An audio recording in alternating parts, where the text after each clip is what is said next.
หันนะสบายดีนะพี่น้องมื้อนี้ก็พามาดักนกสมแถวปลาสาลีปลาอ้อยแถวนี้เนาะน่าจะมีหลายอยู่อันนี้เป็นปลาสาลีแล้วก็อยู่ทางนั้นเป็นปลาอ้อยมาลุ้นน้ำกันมั้งเนาะว่ามื้อนี้จะได้แต้มบ่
2 แต้มแล้วนะมานี่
ตัวเล็กมากเลยเนาะตัวเล็กของเขาในมือนี้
นี่เนาะผลงานของเขามันนี่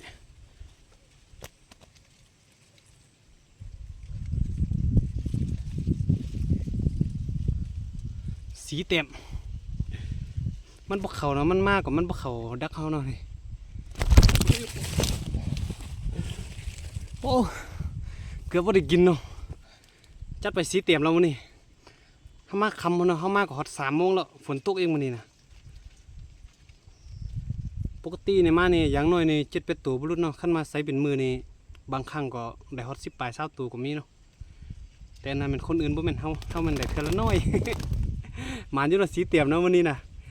เดี๋ยวมื้อหน้าเฮาได้ไปใส่แต่ตอนเช้านี่น่าจะได้หลายเตรียมอยู่แถวนี้ก็ยังมีหลายอยู่เนาะแต่ว่ามัน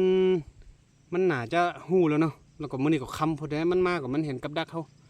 แล้วก็มันจะบ่เข้าแล้วมันเห็นบ่วงเฮานะคันว่าตอนมีแดดนี่แสงแดดท้องซะนี่มันจะเป็นสีเดียวกันเนาะมันจะบ่ค่อยเห็นเอามันไว้มื้อหน้าเจอกันไหม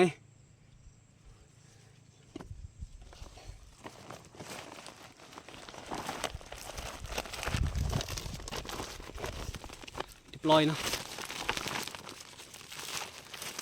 พอได้ปิ่งอยู่มื้อนี้มื้อหน้านี่เอามาหาละมื้อหน้าเฮาไปใส่ทางไหมเนาะทางนี้นี่มันหูแล้ว